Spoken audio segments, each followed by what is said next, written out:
Tonight on Still Unanswered, a 23-year-old woman disappears from a cruise ship in the pre-dawn hours. No body, no clear crime scene, and a decades-long trail of haunting, unconfirmed sightings. I'm Mara Ellison.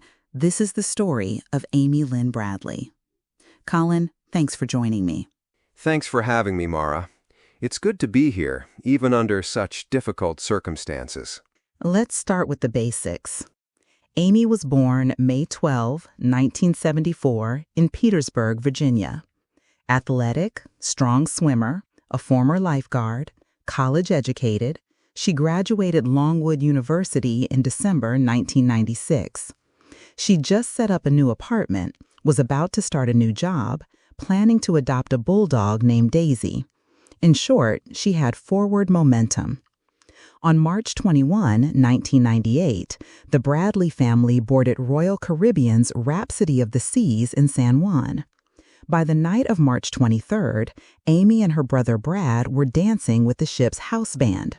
That scene, the late-night disco, is where the last confirmed footage of her comes from. She would be gone the next morning.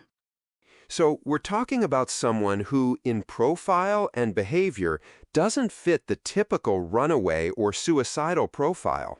Her training as a lifeguard, that detail matters when you hear the early theory that she fell overboard. It changes the prior probability, if you'll forgive the criminology speak. Right. And that early morning chronology is crucial. Brad logs show he returned to their cabin at 3:35 a.m., Amy at 3:40 a.m. They sat on the balcony. Ron, their father, woke around 5:15 or so and saw Amy, from the hips down, asleep on a lounge chair on that balcony. He went back to bed. Around 6 a.m., he woke again, and she was gone. Cigarettes and lighter missing, her shoes left behind. That's the narrow window investigators point to. Colin, what do you make of that window? It's tight, Mara. The timeline compresses the possible scenarios. If she was asleep on the balcony at 5:15 and gone by 6 off, investigators naturally look at movements on and off the ship in that 45-minute span. Two practical complications. First, the ship was arriving at Curaçao. Passengers were disembarking. Second, CCTV systems in 1998 on cruise ships were neither mandatory nor ubiquitous in the way we'd expect today. So there's an evidentiary vacuum. You have eyewitness accounts, but few contemporaneous records. I want to pause on those eyewitness accounts. Later that morning, 3 passengers told investigators they'd seen Amy on an upper deck between 5:30 and 5:45 a.m. with a man named Alistair Yellow Douglas, a member of the ship's band. They said he handed her a drink with a dark liquid and that he emerged from an elevator alone around 6 o'clock. Also, ship videographer Chris Fenwick captured footage of Amy dancing with Douglas the night before. Douglas was interviewed by the FBI, allegedly passed a polygraph, cooperated, and has denied involvement. How seriously should we take those witness statements? Witness statements are valuable, but they're also notoriously fallible, especially under stress, in low light, and when time passes. The key things you want to triangulate: multiple independent witnesses who give consistent details, objective data like CCTV, door lock logs, or photos, and physical evidence. In Amy's case, the testimonies pointing to Douglas are concerning because they were given early and independently by several people. But the absence of video or other corroboration means the statements are a lead, not definitive proof. Lead, but a lead with sting. Brad later said Douglas approached him and, before any public announcement, told him, "I'm sorry to hear about your sister." Brad was puzzled because, at that point, only family and staff should know she was missing. Ron also remembers Douglas leaving the FBI interview, smiling and giving a thumbs up to band members. Those are little gestures that stick in the family's mind as more than just body language. From an investigative standpoint, Colin, does that behavior change how you read Douglas? It raises questions, yes. Behavior is a breadcrumb, not a breadcrumb trail. If Douglas knew before a formal announcement, you want to know how. Did he overhear? Was he told? Was it a flippant expression of sympathy? But in terms of legal action, behavior without hard evidence, and a polygraph that reportedly showed no deception, is not enough. That said, people cooperate in different ways. Sometimes crew members are protective of coworkers. Sometimes they lie to cover negligence. Again, inconclusive, but suspicious. Suspicious is the right word. The family begged the purser to hold passengers and to make a ship-wide announcement. They were told it was too early. The first ship-wide page, nearly 2 hours after Ron discovered Amy missing, was at 7:50 a.m., and it basically said, "Will Amy Bradley please come to the purser's desk?" by which time many passengers had already disembarked in Curaçao. That delay, to me, is one of the most grievous failings in this case. Colin? It's a textbook example of institutional failure. Cruise lines have competing incentives. Passenger safety, yes, but also continuity of operations and PR management. In 1998, procedures for a missing passenger weren't standardized. Staff may have thought the family overreacted. They may have worried about panic or disrupting port operations. Whatever the reason, the operational delay eroded the one thing the family most desperately needed: time. Time is the single greatest ally in finding someone alive when they've just gone missing. Time and evidence. Also, the ship conducted a formal, recorded search only around midday, many hours after Amy's window. CCTV footage from those upper decks has never been publicly released. Royal Caribbean said it cooperated with authorities. Critics say relevant footage and photos were missed or destroyed. Colin, how common is it for evidence to be lost on ships, whether through negligence or technical limitations? Very common, especially in that era. Cruises are transient environments. People come and go. Tapes can be overwritten. Logs aren't always kept in a way admissible to investigators. Add jurisdictional complexity. Flag state, local port authorities, and the FBI all have a stake, and you get gaps. Post-2010 laws improved record-keeping requirements for U.S.-based passenger ships, but in '98 there was enormous variation. It's plausible that no usable footage survived simply because of the technological and bureaucratic reality of the time. All of this circles back to what's perhaps the hardest part of the case: the sightings after the disappearance. They range from a taxi driver in Curaçao a month later to 2 Canadian divers at Playa Porto Marie in August 1998 who say they saw Amy being watched by 2 aggressive men, one resembling Douglas. The divers say she reacted almost like she was trying to signal them. Then there's the Navy petty officer, William Hefner, who in 1999 says he saw a woman in a brothel who identified herself as Amy and said she had been held against her will. Later, a photo on an adult site labeled Jazz was analyzed by a forensic expert who said it was likely Amy. These accounts are heartbreaking and, if true, point to trafficking. How do you assess them? Individually, each sighting has weaknesses: delays in reporting, lack of corroborating documentation, and the steep decline in reliability over time. Collectively, they form a pattern that must be taken seriously.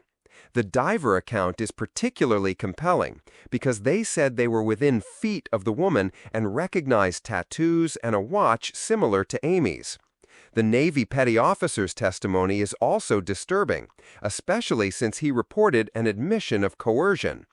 The Jazz photograph? Forensic image analysis can be persuasive, but it's not DNA. The challenge is converting repeated, late, consistent sightings into an evidentiary chain prosecutors can use. So the trafficking theory is plausible, but the evidentiary chain is weak. On the other hand, the fell overboard theory, which some officials floated early, has its own flaws. Amy was trained in water safety, a strong swimmer. There were no screams, no sightings of a body, nothing turned up in the 4-day Dutch Caribbean Coast Guard search. If she fell, it strikes many as unlikely that no traces would be found. Colin, how do you weigh the probability of accident versus abduction? You weigh it by the prior probabilities and the facts. Everyone falls off a ship sometimes. Accidents do happen. But Amy's swimming ability lowers the probability of an accidental drown. The absence of physical evidence, clothing, personal items, a body, after a comprehensive multi-day search also lowers the accident hypothesis. By contrast, abduction with subsequent trafficking fits several features: the timing as the ship approached port, the alleged sightings on land, and the patterns we know from trafficking networks that move victims quickly. Given the profile and the post-disappearance reports, trafficking is, in my estimation, the more plausible of the two. Not proven, plausible. Plausible. Plausible and horrifying. Now, part of the story is the family's struggle after the disappearance. They became targets of a con man who claimed he could rescue Amy and convinced them to pay over $200,000. He produced unverified evidence and ultimately swindled them. That element of the story is painfully common. Families desperate for answers become prey. From a criminologist's perspective, what does that tell you about the ecosystem around cold cases? It tells you two things. One, information asymmetry creates vulnerability. Families lack access to investigative tools, so anyone offering expertise, however fraudulent, has leverage. Two, the emotional state of ambiguous loss makes people vulnerable to promises of closure. Scammers exploit hope. This is why responsible investigative support and vetted private investigators are critical, but they're expensive and not always effective. The Bradleys were re-victimized at a time of maximum vulnerability. Ambiguous loss. The Bradleys were never able to fully grieve because there was no body, no finality. Amy was declared legally dead in 2010, but emotionally, the family has maintained hope, particularly when new tips surfaced over the years. The Netflix docuseries released in July 2025 renewed attention and, Brad says, generated new credible tips. Public figures even offered high rewards, $1 million pledged on a podcast in July 2025. I mean, $1 million? Yet despite renewed attention, no confirmed outcome. Colin, do renewed media pushes like docuseries genuinely move the needle in cold cases? They can. Media attention recalibrates incentives. Eyewitnesses who were previously silent may come forward, law enforcement resources can be reallocated, and the public may surface new tips. But it can also produce noise, false leads, opportunists, and a lot of chatter. The quality of tips matters. When a documentary surfaces an overlooked piece of documentary evidence, an unexamined photo, a witness statement that wasn't followed up, it can be catalytic. But redemption via media is not guaranteed. It's necessary, but not sufficient. Necessary, but not sufficient. That's the refrain. Colin, I want to dig into the question of jurisdiction and maritime law because it's one of those technical items the public finds abstract, but it is real and it matters. In 1998, the Rhapsody of the Seas was near Curaçao. What happens when someone disappears at sea? Who's responsible? How does that hamper investigation? It's complicated. Jurisdiction depends on a tangle: the ship's flag state, the location of the ship when the incident occurred, the nationality of the victim, and treaties in place. If a crime occurs in international waters, often the flag state has primary jurisdiction. If it occurs in territorial waters, as close as within 12 nautical miles, the coastal state typically has authority. Add the victim's nationality, the FBI has jurisdiction to investigate crimes against U.S. citizens abroad under certain conditions, and you get overlapping, sometimes competing authorities. That friction can delay action and details falling through bureaucratic cracks.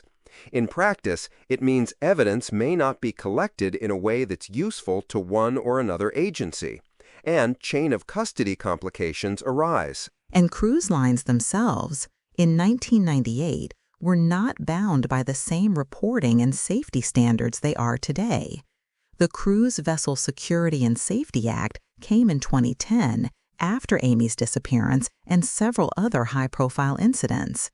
That act required better record-keeping, CCTV, and reporting standards for U.S. passengers, but it was too late for Amy. Colin, in your work, have you seen companies prioritize optics over investigation? Is that unfair to say? It's not unfair. Companies manage risk. PR and legal counsel often influence immediate responses. That can mean defensive posture rather than full transparency.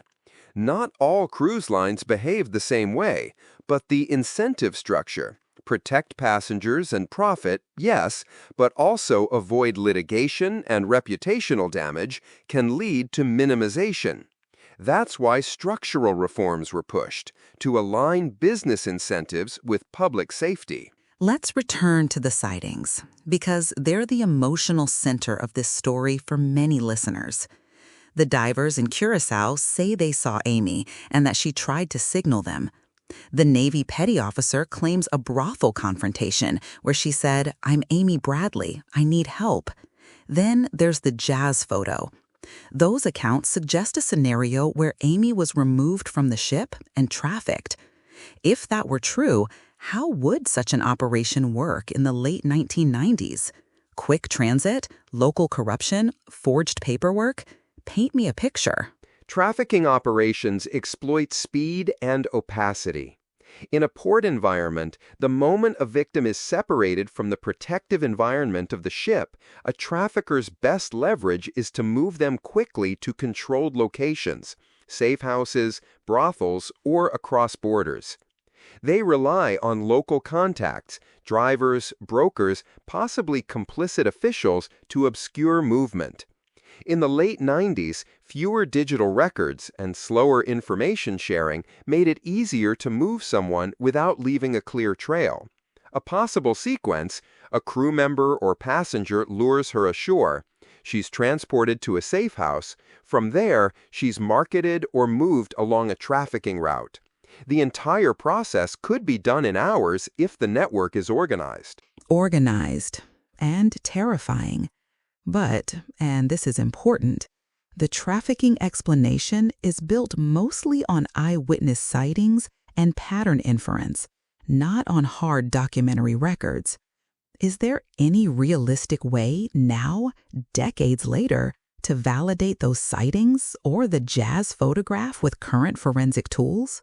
Possibly. If you have the original image file of jazz, modern facial recognition algorithms and biometric comparisons could be run against high-quality authenticated images of Amy. Tattoos can sometimes be matched by photographic detail. But the evidentiary bar for a legal proceeding is high. You'd want chain of custody for the image, corroborating metadata, and ideally DNA. For eyewitnesses, re-interviewing with cognitive interviewing techniques can sometimes surface consistent details, but memory degradation is real.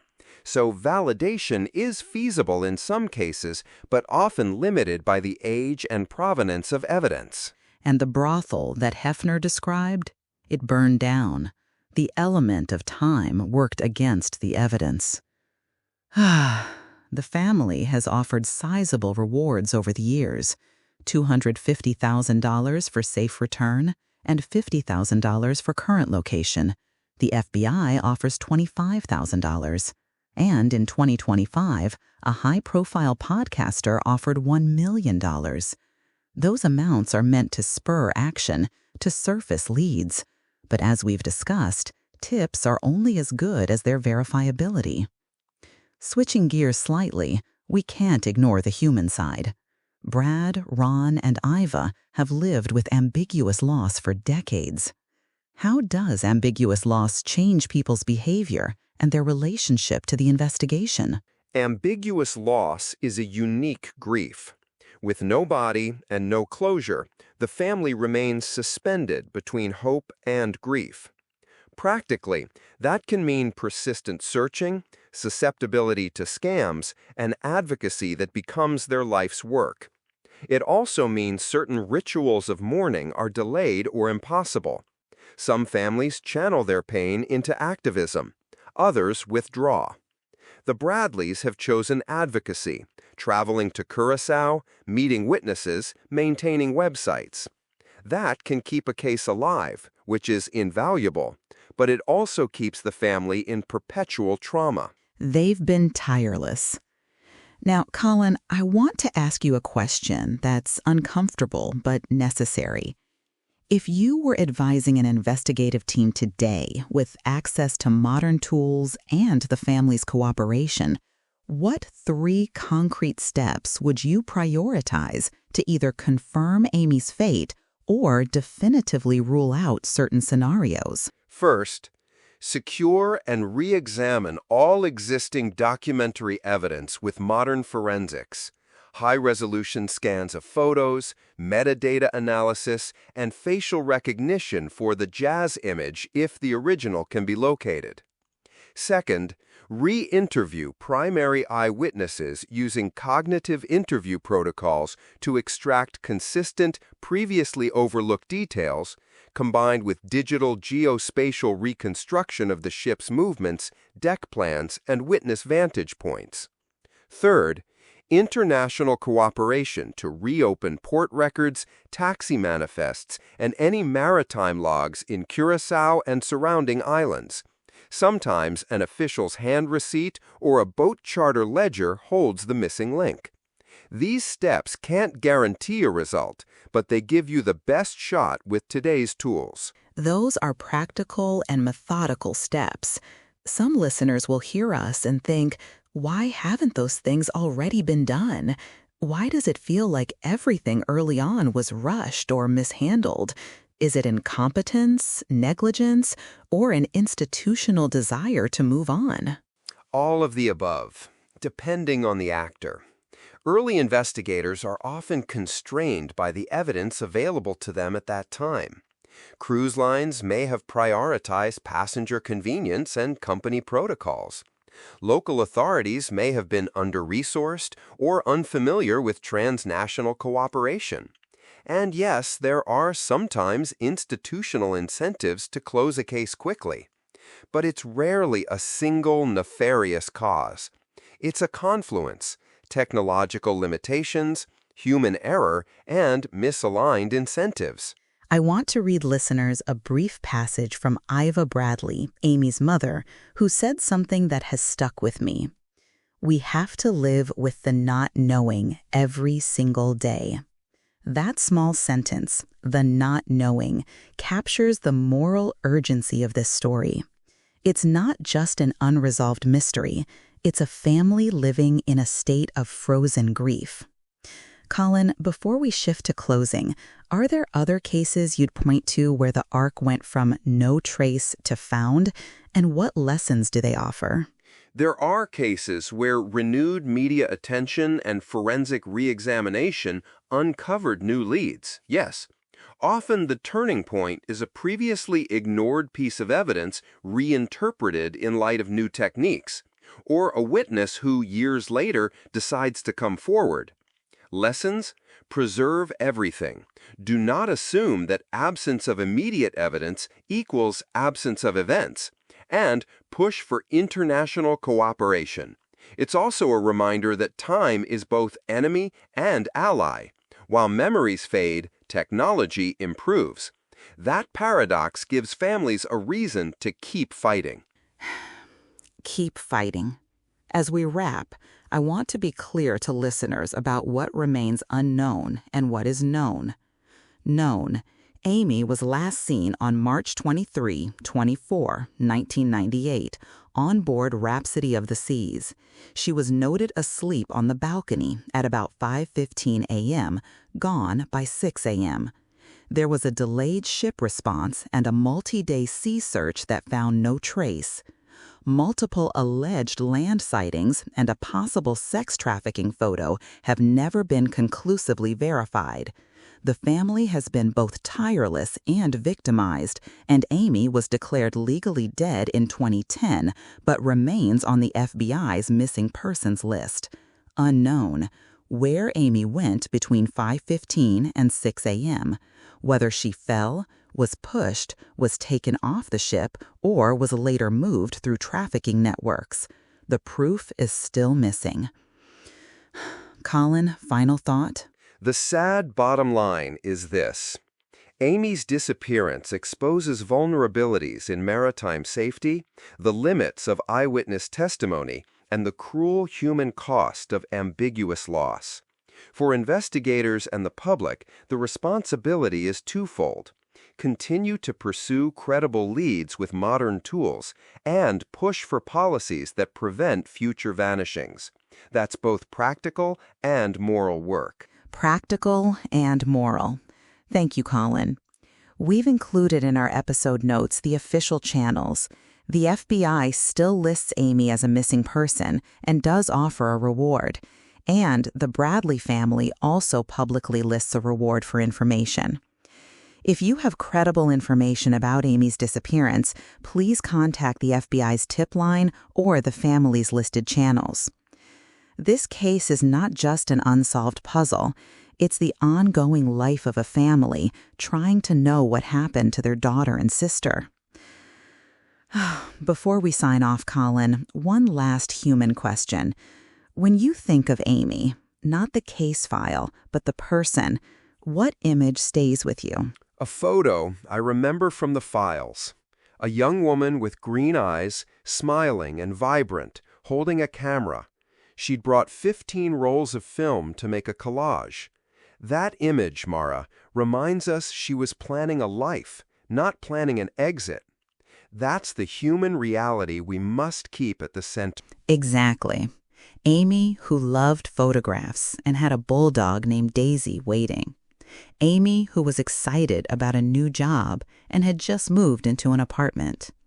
I want to thank Dr. Colin Reyes for his expertise and for grounding us in the evidence, its limits, and the policy context. To our listeners, thank you for joining us. If this episode moved you, please consider amplifying Amy's story, not as a spectacle, but as a call to action. Share responsibly. If you have credible information, contact the FBI or the Bradleys' listed channels. For all of us who cover these cases, the work is never just about answers. It's about accountability and, when possible, closure.